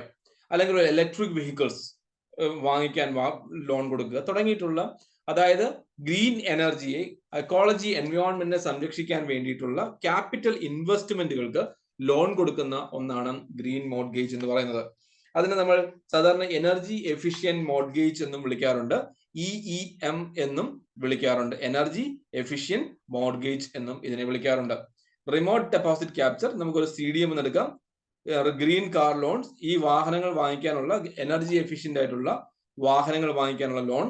ഗ്രീൻ ക്രെഡിറ്റ് കാർഡ്സ് എന്ന് പറയുന്നത് ഓക്കെ അപ്പം അതായത് ഇവിടെ ഒരു ക്രെഡിറ്റ് കാർഡ് ഹോൾഡേഴ്സിന് അപ്പൊ ഈ എനർജി എഫിഷ്യന്റ് ആയിട്ടുള്ള പ്രൊഡക്റ്റുകൾ വാങ്ങിക്കുന്നതിലൂടെ അഡീഷണൽ റിവാർഡ് പോയിന്റുകൾ കൊടുക്കുകയും പിന്നീട് ഏതെങ്കിലും ആവശ്യങ്ങൾക്ക് ആ റിവാർഡുകൾ റിഡീം ചെയ്യാൻ സാധിക്കുകയും ചെയ്യുന്ന ഒരു പ്രോസസ് കൊണ്ടുവരുന്നു ക്രെഡിറ്റ് കാർഡുകളിൽ. അതിനാണ് നമ്മൾ ഗ്രീൻ ക്രെഡിറ്റ് കാർഡ്സ് എന്ന് വിളിക്കുക. അതായത് നിങ്ങൾ ക്രെഡിറ്റ് കാർഡ് ഉപയോഗിച്ച് നിങ്ങൾ വാങ്ങിച്ച സംഭവം എന്ന് പറയുന്നത് ഒരു സോളാർ പാനൽ ആണെന്ന് വിചാരിക്കുക, അല്ലെങ്കിൽ സോളാർ വാട്ടർ ഹീറ്റർ ആണെന്ന് വിചാരിക്കുക, അല്ലെങ്കിൽ സോളാർ പവേർഡ് ലൈറ്റുകളാണെന്ന് വിചാരിക്കുക. അപ്പൊ അതിന് നിങ്ങൾക്ക് എന്ത് ചെയ്യും, ചില റിവാർഡുകൾ കിട്ടുന്നു. ആ റിവാർഡുകൾ നിങ്ങൾക്ക് മറ്റെന്തെങ്കിലും കാര്യങ്ങൾക്ക് വേണ്ടി ഉപയോഗിക്കാം. അതായത് ഇവിടെ പ്രൊമോട്ട് ചെയ്യുന്നത് എന്താണ്, ഈ ഗ്രീൻ അല്ലെങ്കിൽ ഗ്രീൻ പ്രൊഡക്റ്റുകളെയാണ് ഇവിടെ എന്ത് ചെയ്യുന്നത്, ഡെവലപ്പ് ചെയ്യുന്നത്. മൊബൈൽ ബാങ്കിങ് നമുക്കറിയാവുന്ന മൊബൈൽ ബാങ്കിങ് തന്നെയാണ്. ഇതിന്റെ പ്രധാനപ്പെട്ട സ്റ്റെപ്സ് ഇൻ ഗ്രീൻ ബാങ്കിങ് എന്തൊക്കെയാണെന്ന് നോക്കാം. ഒന്ന്, installation of point of sales. അതായത് നമുക്ക് എല്ലാ കച്ചവട സ്ഥാപനങ്ങളും നമുക്കറിയാം, ഒന്ന് നമ്മൾ ഒരു cash swipe, card swiping machines നമ്മൾ ഉപയോഗിക്കാറുണ്ട്. അതുപോലെ തന്നെ നമ്മളിപ്പോൾ UPI പേയ്മെന്റ് QR കോഡുകൾ നമ്മൾ ഉപയോഗിക്കാറുണ്ട്. അപ്പൊ ഇത്തരത്തിലുള്ള ഒരു ഇൻസ്റ്റോളേഷൻ നടത്തുക എന്നുള്ളതാണ് ആദ്യത്തെ ഒരു പോയിന്റ് എന്ന് പറയാം. ഇപ്പൊ ഫണ്ട് ട്രാൻസ്ഫറിനോ അല്ലെങ്കിൽ ഒരു അക്കൗണ്ടിൽ നിന്ന് മറ്റൊരു അക്കൗണ്ടിലേക്ക് ട്രാൻസ്ഫർ ചെയ്യാൻ generally we use QR codes. രണ്ട്, installation of windmills. SBI became the first bank in the country to venture into generation of green power by installing windmills for captive use.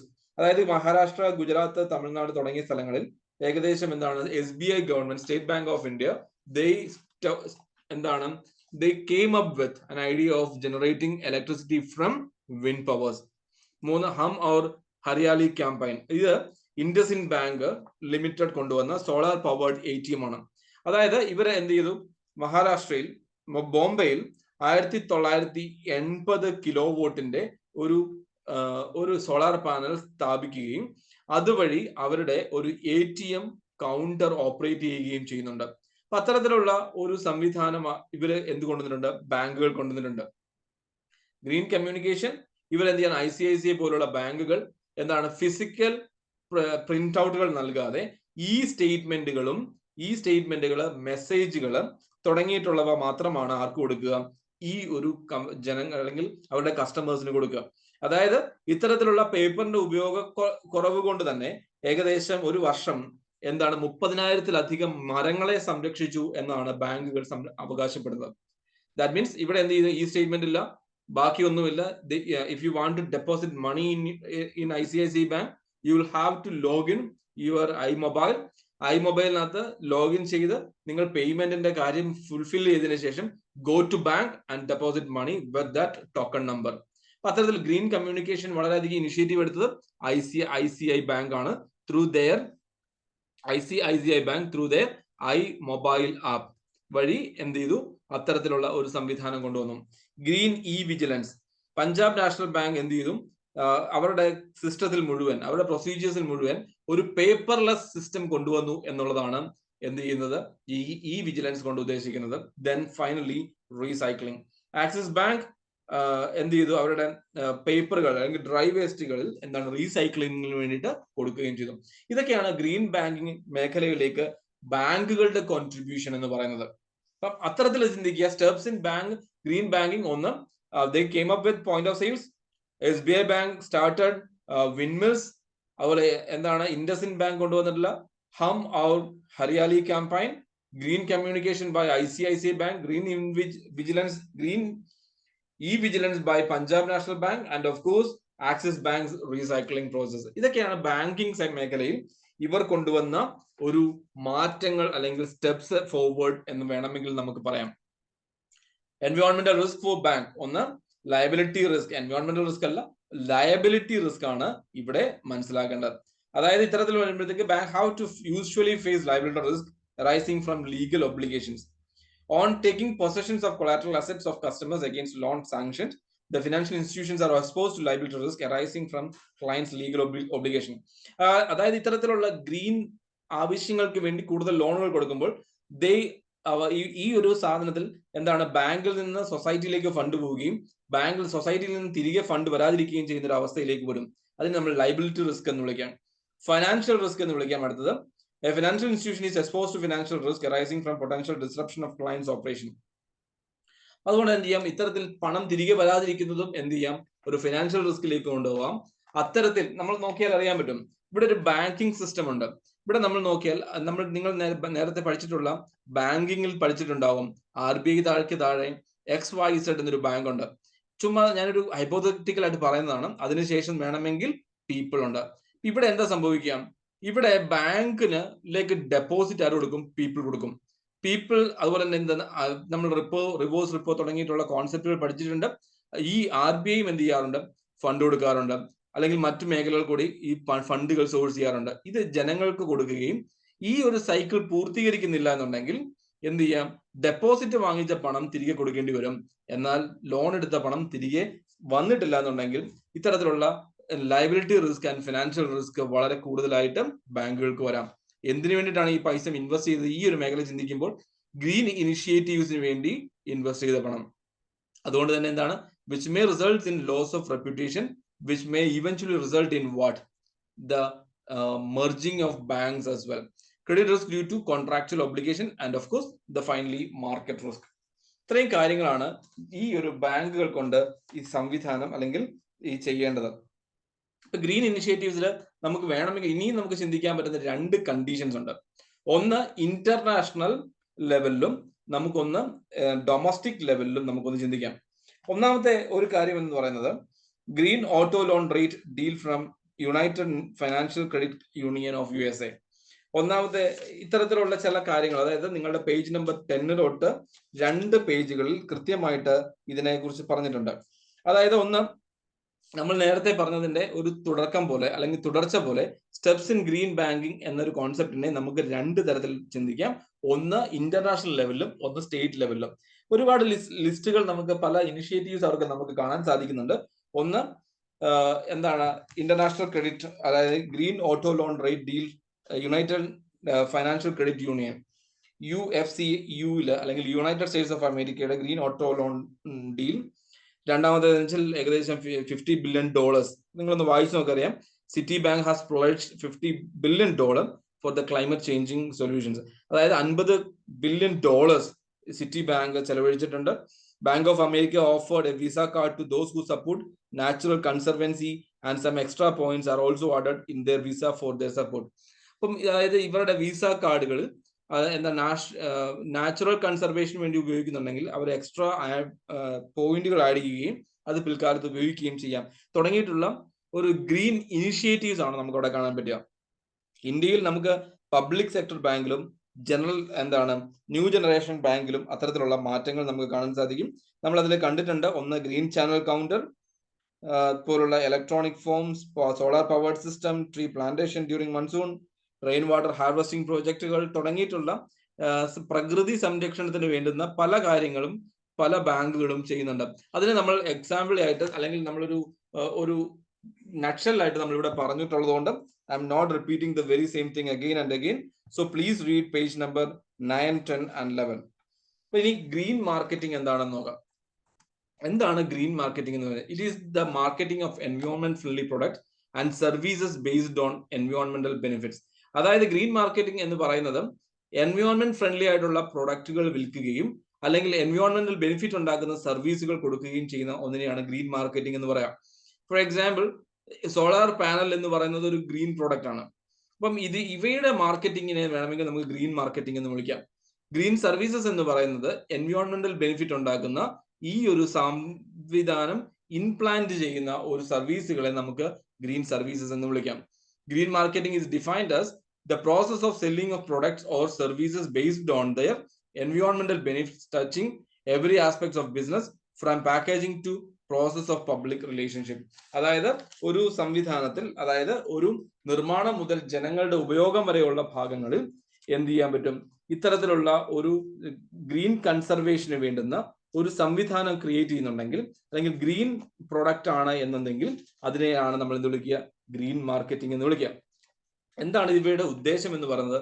Promotion of pure quality product. ഒന്നാമത്തെ ഉദ്ദേശം എന്ന് പറയുന്നത് pure quality പ്രൊഡക്റ്റുകൾ കൊടുക്കുക എന്നുള്ളതാണ്. For example, നിങ്ങൾ നോക്കിയാൽ അറിയാം, നമ്മളുടെ ഈ റീസെന്റ് നമ്മൾ അനുഭവിച്ചുകൊണ്ടിരിക്കുന്ന ഒരു ഏറ്റവും വലിയൊരു ഇഷ്യൂ ആണ് ഡ്രാഗൺ നെറ്റ് ഇഷ്യൂ എന്ന് പറയുന്നത്. അതായത് ഡ്രാഗൺ നെറ്റ് ഇഷ്യൂ നിങ്ങൾ നെറ്റിൽ നോക്കിയാൽ അറിയാൻ പറ്റും എന്താണ് ഡ്രാഗൺ നെറ്റ് എന്നുള്ളത്. നമ്മൾ ട്രോളിങ്ങിന് പോകുന്ന കപ്പലുകൾ അല്ലെങ്കിൽ നമ്മളുടെ മീൻ പിടിക്കാൻ ഉപയോഗിക്കുന്ന വള്ളങ്ങൾ ബോട്ട്, ഷിപ്പിംഗ് ബോട്ടുകൾ എന്ന് വേണമെങ്കിൽ, ഫിഷിംഗ് ബോട്ടുകൾ എന്ന് വേണമെങ്കിൽ പറയാം. ഈ ഫിഷിംഗ് ബോട്ടുകളിൽ ഉപയോഗിക്കുന്ന വലകൾ പലപ്പോഴും പ്ലാസ്റ്റിക് ആണ്. ഈ കടലിന്റെ പല ആഴങ്ങളിലേക്കും ഈ വല കടന്ന് ചെല്ലുകയും അവിടെ എവിടെയെങ്കിലും ഉടക്കി പൊട്ടിപ്പോവുകയും ചെയ്യാറുണ്ട്. ഇത് തിരിച്ച് വലിച്ചെടുക്കുന്നതിനേക്കാൾ നല്ലത് വല പലതും ഉപേക്ഷിച്ച് കളയുന്ന ഒരു സംവിധാനം നമുക്ക് കാണാറുണ്ട്. അത്തരത്തിലുള്ള വലയ്ക്ക് പകരം എന്ത് ചെയ്യാറുണ്ട്, നമ്മളുടെ ചകിരി, ട്രഡീഷണൽ ആയിട്ടുള്ള ചകിരി ഉപയോഗിച്ച് ആലപ്പുഴ ബേസ് ചെയ്തിട്ടുള്ള പല കമ്പനികളും എന്ത് ചെയ്തിട്ടുണ്ട്, വലകൾ ഉണ്ടാക്കുന്നുണ്ട്. ഇൻ കേസ് ഇത് പൊട്ടിപ്പോയാൽ ഉപേക്ഷിക്കേണ്ടതായിട്ട് വന്നാൽ പോലും എന്ത് ചെയ്യാൻ പറ്റും, ഇത് ബയോഡിഗ്രേഡബിൾ ആയിട്ടുള്ള ഒരു പ്രൊഡക്റ്റ് ആണ്. ഇവിടെ വല എന്ന് പറയുന്നത് പ്ലാസ്റ്റിക് നെറ്റുകളുണ്ട്, ഇവിടുത്തെ കൊയർ നെറ്റുകളുണ്ട്. ഇതിലാണ് ഈ കൊയർ നെറ്റുകളുടെ മാർക്കറ്റിംഗ് ആണ് വേണമെങ്കിൽ നമുക്ക് എന്ത് പറയാം, ഒരു ഗ്രീൻ മാർക്കറ്റിംഗ് എന്ന് വേണമെങ്കിൽ പറയാം. അതുകൊണ്ട് തന്നെ എന്നാൽ എൻവയോൺമെന്റ് ഫ്രണ്ട്ലി ആയതുകൊണ്ട് it is pure and quality product. രണ്ട്, fair dealing with customers and society, protection of ecological environment, avoiding wastages, reinventing products, making green while being green, access to new market, creating eco-friendly messaging, competitive advantage, brand loyalty and increased brand equity. അതായത് ഇത്തരത്തിലുള്ള പ്രൊഡക്റ്റുകൾ ഉണ്ടാവുകയും അതുകൊണ്ട് തന്നെ എന്താണ്, wastage കുറയുകയും ചെയ്യുന്ന ഒരു സംവിധാനം ഉണ്ടാക്കാൻ പറ്റും. പലപ്പോഴും ഈ റീഇൻവെന്റിംഗ് ഓഫ് പ്രൊഡക്ട്സ്, നമ്മൾക്കറിയാം റെഡ്യൂസ്, റീയൂസ് ആൻഡ് റീസൈക്കിൾ എന്ന RRR കോൺസെപ്റ്റിൽ നമ്മൾ പലപ്പോഴും എന്ത് ചെയ്യാറുണ്ട്, പ്രൊഡക്റ്റുകൾ റീഇൻവെന്റ് ചെയ്യാറുണ്ട്. അത്തരത്തിലുള്ള സംവിധാനം കൊണ്ടുവരിക, അല്ലെങ്കിൽ ഉപയോഗിക്കാൻ പറ്റുന്ന സാധനങ്ങൾ പലപ്പോഴും എന്ത് ചെയ്യുക, മാക്സിമം ഉപയോഗിക്കാനുള്ള ഒപ്റ്റിമം യൂട്ടിലൈസേഷനിൽ കൊണ്ടുവരിക എന്നതാണ് ഈ ഗ്രീൻ മാർക്കറ്റിങ്ങിന്റെ മറ്റൊരു ഉദ്ദേശം എന്ന് പറയുന്നത്. എന്നാൽ ഇതിന് ചില പ്രശ്നങ്ങൾ എന്തൊക്കെയാണെന്ന് വെച്ച് കഴിഞ്ഞാൽ, ഒന്ന്, lack of awareness about green product. ഇത്തരത്തിലുള്ള പ്രൊഡക്റ്റുകളെ കുറിച്ചിട്ട് വേണ്ടത്ര അവഗാഹമില്ലാതിരിക്കുന്ന ഒരവസ്ഥ. ഗ്രീൻ പ്രൊഡക്റ്റുകൾക്ക് കമ്പാരിറ്റീവ്ലി ഉയർന്ന വില ഉണ്ടാവുന്നത് കൊണ്ട് കസ്റ്റമേഴ്സിനെ കൺവിൻസ് ചെയ്യാൻ നമ്മൾക്ക് ബുദ്ധിമുട്ടുണ്ടാവുന്നത്. അതുകൊണ്ട് തന്നെ എന്താണ്, നിലനിന്നു പോകാനുള്ള ബുദ്ധിമുട്ട്, പരസ്പര സഹകരണം ഇല്ലാതിരിക്കുക, അതുപോലെ avoiding green myopia, lack of trust, lack of standardisation തുടങ്ങിയിട്ടുള്ള പല. ഫോർ എക്സാമ്പിൾ, ഒരു പ്രൊഡക്റ്റ് നമുക്കറിയാം, ഒരു പ്രൊഡക്റ്റ് എന്ന് പറയുന്നത് ഒരു എക്സ് എന്നൊരു പ്രൊഡക്റ്റ് ഒരു ഡിഷ് വാഷർ ആണെന്ന് വിചാരിക്കുക. ഈ ഡിഷ് വാഷർ എന്താ ചെയ്യുക, ഡിഷ് വാഷർ ഈ നമ്മൾ കഴുകിയതിനു ശേഷം നമ്മൾ ഡ്രെയിനേജ് വഴി പുറത്തേക്ക് വിടുന്നു. ഈ ഡ്രെയിനേജിൽ കൂടെ ചെന്ന് കഴിയുമ്പോഴത്തേക്ക് ഈ ഡിഷിനകത്തുണ്ടാകുക സോപ്പ് കണ്ടന്റ് എന്ത് ചെയ്യും, അവിടെയുള്ള മൈക്രോ ഓർഗാനിസംസിനെ കൊന്നുകളയും. ഈ മൈക്രോ ഓർഗാനിസംസിനെ കൊന്നുകളയുന്ന സമയത്ത് എന്ത് ചെയ്യും, നാളെ എന്ത് ചെയ്യുക, ഈ ഒരു സാധനം മണ്ണിൽ ലയിക്കാതിരിക്കുന്ന അവസ്ഥയിലേക്ക് ഉണ്ടാവാം. അതായത് which may extends to centuries, നഷ്ടപ്പെടാൻ നൂറ്റാണ്ടുകൾ കാത്തിരിക്കേണ്ടുന്ന ഒരവസ്ഥയിലേക്ക് പോയേക്കാം. അത്തരത്തിലുള്ള ഒരു സാഹചര്യം ക്രിയേറ്റ് ചെയ്യുകയാണെങ്കിൽ എന്ത് ചെയ്യാം, അപ്പൊ ഇതിന് പകരം എന്ത് പ്രൊഡക്റ്റ് ആണ് കൊണ്ടുവരാൻ സാധിക്കുക, സോപ്പ് കണ്ടന്റ് കുറവുള്ള എന്നാൽ നമ്മൾക്ക് ഡിസിൻഫെക്റ്റന്റ് ചെയ്യാൻ പറ്റുന്ന ഏതെങ്കിലും തരത്തിലുള്ള ഒരു സംവിധാനം ക്രിയേറ്റ് ചെയ്യുകയാണെങ്കിൽ അത് പലപ്പോഴും എന്ത് ചെയ്യാറുണ്ട്, അതിന് വില കൂടുതലായിരിക്കാം. വില കൂടുതലായതുകൊണ്ട് തന്നെ കസ്റ്റമേഴ്സ് എന്ത് ചെയ്യും, അത് വേണ്ട വില കുറഞ്ഞ സാധനത്തിലേക്ക് പോകാനുള്ള ടെൻഡൻസി കൂടുതലാണ്. കാരണം എന്താണ്, പലപ്പോഴും ആൾക്കാർ പർച്ചേസ് ചെയ്യുന്ന ഏറ്റവും കൂടുതൽ വോളിയം ഓഫ് ബിസിനസ് വരുന്നത് സൊസൈറ്റിയുടെ ഈ അടിത്തട്ടിൽ നിന്നായതുകൊണ്ട് തന്നെ, ഇൻകം ബേസ്ഡ് അടിത്തട്ടിലായതുകൊണ്ട് തന്നെ എന്ത് ചെയ്യാം, കസ്റ്റമേഴ്സിനെ കൺവിൻസ് ചെയ്യാനുള്ള ബുദ്ധിമുട്ടാണ്. കുറച്ച് ആൾക്കാർ, അതായത് ഫിനാൻഷ്യലി ഉയർന്ന നിലവാരത്തിലുള്ള ആൾക്കാർ മാത്രമാണ് ഇത് വാങ്ങിക്കുന്നതെങ്കിൽ അവരെയും കൺവിൻസ് ചെയ്യാൻ പറ്റുന്നില്ല എന്നുണ്ടെങ്കിൽ നിങ്ങൾക്ക് സസ്റ്റൈൻ ചെയ്യാൻ പറ്റാതാവും. അത്തരത്തിലുള്ള അതുകൊണ്ട് തന്നെയാണ് എന്താണ് ചെയ്യുക, ഗ്രീൻ പ്രൊഡക്റ്റുകൾക്ക് ഇത്ര കണ്ട് വിലയും ഉണ്ടാകാൻ ഡിമാൻഡ് കുറയുകയും ചെയ്താൽ എന്താ സംഭവിക്കാം, ഡിമാൻഡ് കുറയുകയും വില കൂടുകയും ചെയ്താൽ, അല്ലെങ്കിൽ പ്രൊഡക്ഷൻ കോസ്റ്റ് കൂടുകയും ചെയ്തു കഴിഞ്ഞാൽ which will be resulted in the lockdown. ഇതൊക്കെയാണ് ഒരു പ്രധാനപ്പെട്ട ചലഞ്ചസ് ആയിട്ട് എടുത്തു പറയാൻ പറ്റുക. Next one is green washing. Green washing എന്ന് പറയുന്നത് it's A act of misleading consumers regarding the environment practice of A company or environment benefit of A product or service. അതായത് ഏതെങ്കിലും തരത്തിലുള്ള ഒരു പ്രൊഡക്റ്റിനെ കുറിച്ചിട്ട് ഒരു തെറ്റായ വിവരങ്ങൾ നൽകുകയും അത് കൃത്യമായിട്ട് ജനങ്ങളിലേക്ക് എത്തിക്കുകയും ആ തെറ്റായ വിവരം എത്തിക്കുകയും ചെയ്യുന്ന ഒരു പ്രോസസ്സിനെയാണ് നമ്മൾ ഗ്രീൻ വാഷിംഗ് എന്ന് വിളിക്കുക. It's to a form of marketing that creates impression that the products, aims or policies of a company are green and environmentally sound than they are. അതായത് ഒരു കമ്പനി എത്രത്തോളം എൻവയോൺമെന്റൽ ഫ്രണ്ട്ലി ആണ്, ഇക്കോളജിക്കൽ ഫ്രണ്ട്ലി ആണ് എന്നതിനെ കൃത്യമായിട്ട് ജനങ്ങളിലേക്ക് മനസ്സിലാക്കാതെ, അതായത് ഇവർ പറയുന്നതിനേക്കാൾ വളരെയധികം പിന്നിലായിരിക്കാം ഒരുപക്ഷെ കമ്പനി, എന്നാൽ ജനങ്ങളോട് പറയുന്ന സമയത്ത് വളരെയധികം മുന്നോട്ട് പോയ അല്ലെങ്കിൽ വളരെയധികം ഇക്കോ ഫ്രണ്ട്ലി ആയിട്ടുള്ള പ്രൊഡക്റ്റ് ആണ് ഞങ്ങളുടേത്, ആ ഇക്കോ ഫ്രണ്ട്ലി ആയിട്ടുള്ള ഒരു പ്രാക്ടീസ് ആണ് ഞങ്ങളുടേത് എന്ന് ജനങ്ങളെ തെറ്റിദ്ധരിപ്പിക്കുന്ന ഒരു പ്രോസസ്സാണ് ഗ്രീൻ വാഷിംഗ് എന്ന് പറയുന്നത്. ഇതിനൊരു വലിയൊരു കോൺസിക്വൻസസ് ഉണ്ട്. അതായത് കാലക്രമേണ ജനങ്ങൾക്ക് കൃത്യമായിട്ട് മനസ്സിലാകും ഇത് ഒരു അത്തരത്തിൽ അവരുടെ എക്സ്പെക്ടേഷൻസ് അനുസരിച്ച്, ജനങ്ങളുടെ ഒരു എക്സ്പെക്ടേഷൻസ് അനുസരിച്ച് എക്കോളജിക്കൽ ഫ്രണ്ട്ലി അല്ല എന്ന് മനസ്സിലാകുന്ന സമയത്ത് ദേ ലാക്ക് കോൺഫിഡൻസ് ഓഫ് കസ്റ്റമേഴ്സ്. അതുകൊണ്ട് തന്നെ എന്ത് ചെയ്യും? മാർക്കറ്റ് പോകും. അതുകൊണ്ട് തന്നെ മാർക്കറ്റ് പോകുന്ന ആരുടെ മാത്രമല്ല ജെനുവിൻ പ്രൊഡക്ട്സിന്റെയും പോകും. Losing reputation of products or form, encouraging customers scepticism, diminishing consumer power. ഇത്തരത്തിലുള്ള ഒരു സംവിധാനത്തിലേക്ക്, അതായത് ഇവിടെ നിങ്ങൾ നോക്കുവാണെങ്കിൽ കസ്റ്റമേഴ്സിന്റെ കോൺഫിഡൻസ് പോകുമ്പോൾ ഡിമാൻഡ് പോകും. ഡിമാൻഡ് പോകുമ്പോൾ എന്ത് ചെയ്യാൻ പറ്റില്ല? വില കുറയും. ഡിമാൻഡ് പോയി കഴിഞ്ഞാൽ സപ്ലൈ വോളിയം ഓഫ് സെല്ലിങ്ങും വളരെ കുറയുകയും കാലക്രമേണ കമ്പനിയുടെ നഷ്ടങ്ങളിലേക്ക് പോവുകയും ചെയ്യുന്ന ഒരു സംവിധാനത്തിലേക്ക് പോകും. Next one is eco tourism.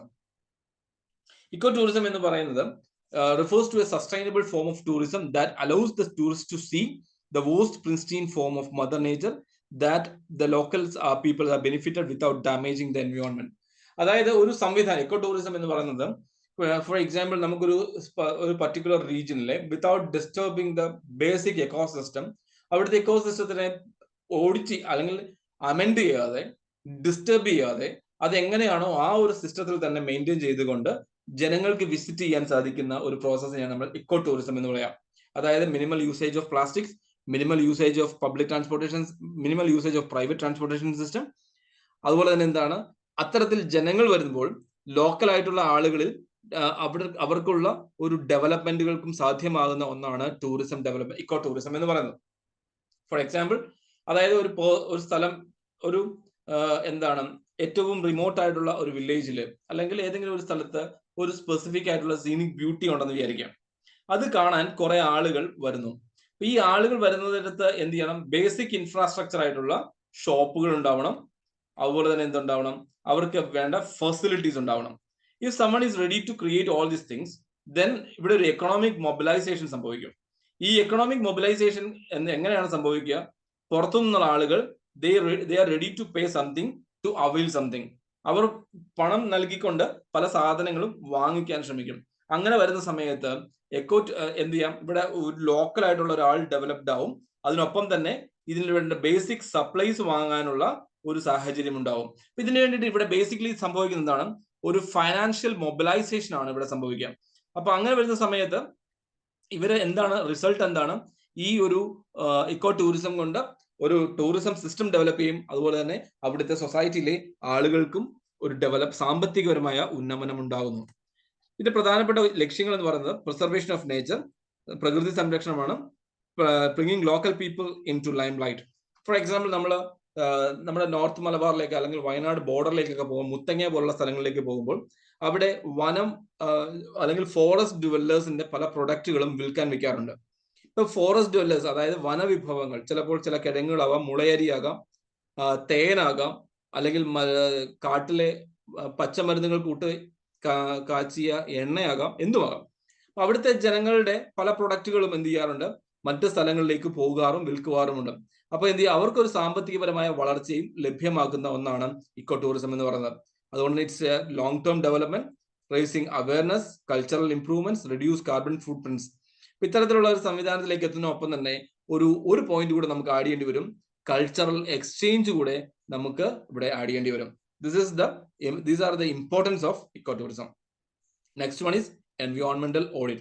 An environmental audit is a systematic examination to assess companies' environmental responsibility.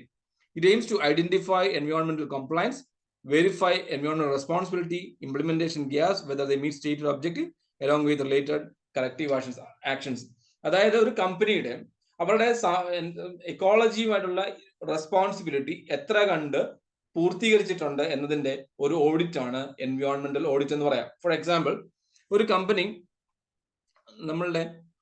Company ഒരു വൈ എന്ന റിവറിന്റെ തീരത്താണെന്ന് വിചാരിക്കാം.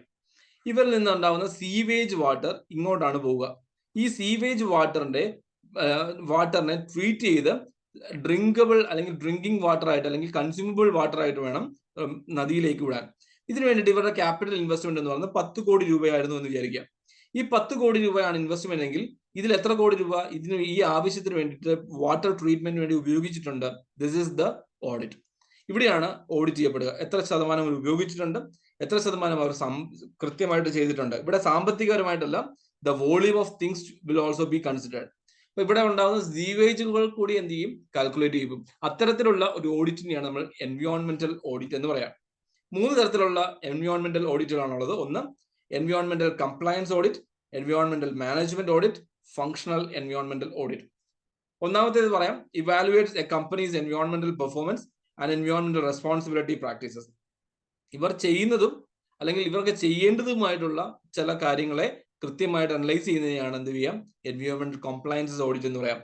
The company has complied with legal requirements and other requirements such as ISO 14001. It is usually the most comprehensive and perhaps most expensive. രണ്ട്, environmental management audit, verify whether the company has met the environmental objectives. Functional audit, focus on one element or impact of particular activities such as wastewater management audits, materials and air quality monitoring. ഇത്തരത്തിൽ 3 രീതിയിലാണ്. ഒന്ന്, നമ്മൾ പറയാ അവർക്ക് ചെയ്യേണ്ടുന്ന ഇൻവെസ്റ്റ്മെന്റുകൾ, അവർക്ക് ചെയ്യാൻ സാധിക്കുന്ന, അവർക്ക് ആവശ്യമായിട്ടുള്ള ഫെസിലിറ്റീസ് ക്രിയേറ്റ് ചെയ്തിട്ടുണ്ടോ. രണ്ടാമത് മാനേജ്മെന്റ് ഓഡിറ്റ് എന്ന് പറയുന്നത് ഇവരുടെ ഒബ്ജക്റ്റീവ്സിനെ, ഇവരുടെ ലക്ഷ്യങ്ങളെ, എൻവയോൺമെന്റൽ ലക്ഷ്യങ്ങളെ ഇവർ സാധൂകരിച്ചിട്ടുണ്ടോ, പൂർത്തീകരിച്ചിട്ടുണ്ടോ. 3, ഇവർ എത്രത്തോളം എന്താണ് ഓരോ കാര്യങ്ങളിൽ ഇടപെടുകയും ആ കാര്യങ്ങളെ കൃത്യമായി ചെയ്യുകയും ചെയ്തിട്ടുണ്ട് എന്ന ഒരു ഫംഗ്ഷൻ അല്ല, പ്രവർത്തനത്തിൽ അടിസ്ഥാനപ്പെടുത്തിയിട്ടുള്ള ഫങ്ഷണൽ എൻവയോൺമെന്റൽ ഓഡിറ്റുകളും ഉണ്ടാകാറുണ്ട്. ഇനി അടുത്ത ഒരു പ്രധാനപ്പെട്ട ഒരു പോയിന്റ് ആണ് അഡ്വാൻറ്റേജസ് എന്ന് പറയാം. ഇത് എൻവയോൺമെന്റിനെ സംരക്ഷിക്കുന്നു. Verification of consents in accordance with state laws and national law, ദേശീയ സംസ്ഥാന നിയമങ്ങൾക്ക് അനുസൃതമായി പ്രവർത്തിക്കുന്നുവെന്ന് ഉറപ്പുവരുത്തുന്നു. 3, പൊട്ടൻഷ്യൽ അപ്കമിംഗ് സർക്കംസ്റ്റൻസസ് ഓഫ് എൻവയോൺമെന്റൽ damage that will be needed to be addressed. അപ്പൊ ഏതെങ്കിലും തരത്തിലുള്ള ഒരു പൊട്ടൻഷ്യൽ ആയിട്ടുള്ള ഒരു എൻവയോൺമെന്റൽ ഇഷ്യൂസ് ഉണ്ടെങ്കിൽ അതിനെ കൗണ്ടർ ചെയ്യാനും അതിനെ സഹായിക്കുന്നു. ട്രെയിനിങ് പ്രോഗ്രാം കൊണ്ടുവരാനും അതിന് ജനങ്ങളെ ട്രെയിൻ ചെയ്യാനും ഇവരെ പഠിപ്പിക്കുന്നുണ്ട്. ഇപ്പൊ പൊട്ടൻഷ്യൽ കോസ്റ്റ് എത്രയാണെന്ന് കണ്ടെത്തുകയും അതിന് ആവശ്യമായിട്ടുള്ള ചെലവുകൾക്കൊക്കെ ആവശ്യമായിട്ടുള്ള പണം കണ്ടെത്തുകയും ചെയ്യും. ഇതൊക്കെയാണ് ഇതിന്റെ ഒരു അഡ്വാൻറ്റേജ് ആയിട്ട് നമുക്ക് എടുത്ത് പറയാൻ സാധിക്കും. അപ്പൊ അത് കൃത്യമായിട്ട് ജസ്റ്റ് ഒന്ന് വായിക്കാൻ ശ്രമിക്കാം. അപ്പൊ അതാണ് നമ്മൾ എന്താ പറയാ, എന്താണ് നമ്മളുടെ ഒരു എൻവയോൺമെന്റൽ ഓഡിറ്റ് എന്ന് പറയുന്നത് കൊണ്ട് നമ്മൾ ഉദ്ദേശിക്കുന്നത്. അപ്പം ഇതിനകത്ത് കാർബൺ ക്രെഡിറ്റ്, കാർബൺ എക്സ്ചേഞ്ച് തുടങ്ങിയിട്ടുള്ള 2 പോയിന്റുകൾ കൂടി നമ്മൾ ഓർക്കാനുണ്ട്. ജസ്റ്റ് ഒന്ന് വായിച്ചു നോക്കാം. കാർബൺ ക്രെഡിറ്റ് എന്താന്ന് വെച്ച് കഴിഞ്ഞാൽ, carbon credit is A tradable permit or certificate allowing the holder such as company to emit carbon dioxide or other greenhouse gases. നമ്മളുടെ സൊസൈറ്റിയിലേക്ക്, അതായത് നമ്മളുടെ അറ്റ്മോസ്ഫിയറിലേക്ക് ഗ്രീൻ ഹൗസ് ഗ്യാസസ് എത്രത്തോളം, ഗ്രീൻ ഹൗസ് ഗ്യാസസ് അതായത് carbon dioxide, carbon monoxide തുടങ്ങിയിട്ടുള്ള വാതകങ്ങൾ പുറന്തള്ളാനുള്ള ഒരു ലൈസൻസ് എത്രത്തോളമാണ് എന്നതിനെ അനുസരിച്ചിട്ടാണ് നമ്മൾ ഗ്രീൻ ക്രെഡിറ്റ് എന്ന് പറയാം, കാർബൺ ക്രെഡിറ്റ് എന്ന് പറയാം. അതായത് ഒരു വർഷം 100 യൂണിറ്റ്സ് എന്ന ഒരു കണക്കാണെങ്കിൽ ഇതിന് മുകളിലേക്ക് ഇവർക്ക് കൊണ്ടുപോകാൻ അനുവാദമില്ലാത്ത ഒരു സംവിധാനമാണ് ഉണ്ടാവുക. ഇതിനായി നമ്മൾ കാർബൺ ക്രെഡിറ്റ് നമ്മൾ കുറച്ചുകൂടെ പഠിക്കുകയാണെങ്കിൽ UNFCCCയുടെ കൺവെൻഷൻസിനെ കുറിച്ചൊക്കെ നോക്കുവാണെങ്കിൽ ഓരോ രാജ്യങ്ങൾക്കും എന്താണ് വോളണ്ടറി ഡിക്ലൈർഡ് റേറ്റുകൾ നമുക്ക് അറിയാൻ സാധിക്കും. ഓരോ രാജ്യങ്ങളും വോളണ്ടറി എമിഷൻ റിഡക്ഷൻ, VER എന്നും സർട്ടിഫൈഡ് എമിഷൻ റിഡക്ഷൻ എന്നൊക്കെ പറഞ്ഞ് നമ്മൾ കുറച്ച്, അത് വോളണ്ടറി എന്ന് പറയുന്നത് സ്വതന്ത്രമായിട്ട് ആ കമ്പനി മറ്റൊരു പരപ്രേരണ കൂടാതെ ഈ വർഷം ഞങ്ങൾ ഇത്ര ശതമാനമാണ്, ഇത്ര യൂണിറ്റ് എമിഷൻ മാത്രമേ ഞങ്ങൾക്ക് ഉണ്ടാവുകയുള്ളൂ എന്ന് പറയുന്ന ഒരു സംവിധാനത്തിനാണ് നമ്മൾ വോളണ്ടറി എമിഷൻ റിഡക്ഷൻ എന്ന് പറയാം. അതായത് കാർബൺ ക്രെഡിറ്റ് എന്ന് പറയുന്നത് എന്താണ്, ഒരു ട്രേഡബിൾ പെർമിറ്റ് ആണ്. അതായത് ഒരു കമ്പനിക്ക് അല്ലെങ്കിൽ ഒരു വ്യക്തിക്ക്, ഒരു സിസ്റ്റത്തിന്, ഒരു കമ്പനിക്ക് അവർക്ക് എന്ത് ചെയ്യാൻ വേണ്ടി കാർബൺ ഡൈ ഓക്സൈഡ് പോലുള്ള ഗ്രീൻ ഹൗസ് ഗ്യാസസ് എത്ര കണ്ട് ഒരു വർഷം പുറത്തേക്ക് വിടാൻ പറ്റും എന്നതിന്റെ പെർമിറ്റ് ആണ് കാർബൺ ക്രെഡിറ്റ് എന്ന് പറയാം. ഇത് 2 രീതിയിലാണ് കാർബൺ ക്രെഡിറ്റുകൾ അനലൈസ് ചെയ്യപ്പെടുന്നത്. ഒന്ന് കാർബൺ ക്രെഡിറ്റ്, ഒന്ന് voluntary emission reduction, 2 certified emission reduction എന്ന് പറയാം. വോളണ്ടറി എമിഷൻ റിഡക്ഷൻ എന്ന് പറയുന്നത് a carbon offset that is exchanged in the over the counter or voluntary market of credit. സ്വതന്ത്രമായിട്ട് പരപ്രേരണ കൂടാതെ they are declaring that this would be the carbon credit of this company for this year. അപ്പൊ എന്തായിരിക്കാം, government നിശ്ചയിക്കുന്നതിനേക്കാൾ താഴെയുള്ള rate ആണ് ഇവർ നിശ്ചയിക്കുക. 2 certified emission reduction, emission units created through A regulatory framework with the purpose of offsetting the project's emission. The main difference between the two is that there is a third party certifying body that regulates the CER. അതായത് ഇവിടെ നിങ്ങൾ നോക്കുവാണെങ്കിൽ നമുക്ക് for example ഒരു വാഹനത്തിന്റെ emission അല്ലെങ്കിൽ പുകക്കുഴലുകൾ നമുക്കറിയാം. ആ പുകക്കൊള്ളികൾക്ക് എന്താണ് ഉപയോഗത്തിൽ മാറ്റം വരുത്താനുള്ള അനുവാദമില്ലാതെ നമുക്കറിയാം. ശബ്ദം മാത്രമല്ല അവിടുത്തെ മലിനീകരണത്തിന്റെ സാധ്യത എന്ന് പറയുന്നത്, ആ ഒരു വെഹിക്കിൾ ഉപയോഗിച്ചിരിക്കുന്ന ഫ്യൂവൽസ്, ആ ഫ്യൂവൽ എത്ര കണ്ട് എമിഷൻ ഉണ്ടാകുന്നുണ്ടെങ്കിൽ ആ എമിഷനിലെ എത്രത്തോളം കൺട്രോൾ ചെയ്യാൻ പറ്റുന്ന ഒരു ഫിൽട്ടേഴ്സിന്റെ ഒരു അടിസ്ഥാനത്തിലാണ് എന്ത് ചെയ്യാം സർട്ടിഫൈഡ് എമിഷൻ റിഡക്ഷൻ എന്ന് പറയുന്നത്. അത്തരത്തിലാണ് നമ്മൾ എന്ത് ചെയ്യുക, പുകപരിശോധന കേന്ദ്രത്തിൽ പോയി വി ആർ ഗെറ്റിംഗ് സർട്ടിഫിക്കേഷൻസ്. അതുപോലെ തന്നെ എന്താണ് എൻവയോൺമെന്റൽ ഇമ്പാക്ട് എന്ന് മാത്രം ഉണ്ടായിട്ടുണ്ടെന്നുള്ള അസസ്മെന്റുകൾ നടത്തുന്നത്. ഇതൊക്കെയാണ് എന്ത് പറയാം കാർബൺ ക്രെഡിറ്റ് എന്ന് പറയാം. Next one is carbon exchange. Carbon exchange എന്ന് പറയുന്നത്, carbon trade is an exchange of credits between nations design to reduce emission of carbon dioxide. ഇത് നമ്മൾ UNFCCC ആയിട്ട് ബന്ധപ്പെട്ട് കുറച്ച് ചർച്ച ചെയ്ത് നമ്മൾ അല്ലെങ്കിൽ മനസ്സിലാക്കിയിട്ടുള്ള ഒരു കുറച്ച് കാര്യങ്ങളാണ്. അതായത് നിങ്ങൾ നോക്കിയാൽ അറിയാൻ പറ്റും, ഒരു സിസ്റ്റത്തിന് എത്ര കണ്ട് നമുക്ക് പല രാജ്യങ്ങൾക്കും അവരുടെ കോൺട്രിബ്യൂഷൻസ് എത്രയാണ്, അല്ലെങ്കിൽ ട്രേഡ് ചെയ്യാൻ പറ്റുന്ന ഒരു സംവിധാനമാണ് എന്ന് പറയുന്നത് കാർബൺ ഫുട് പ്രിന്റ് എന്ന് പറയുന്നത്, അല്ലെങ്കിൽ കാർബൺ എക്സ്ചേഞ്ചസ് എന്ന് പറയുന്നത്. ഇതാണ് chapter 3. I request everyone to read this chapter very carefully. അതിനുശേഷം എന്ത് ചെയ്യുക, ഈ വീഡിയോയും കാണുക. That's all for today. Have a great day.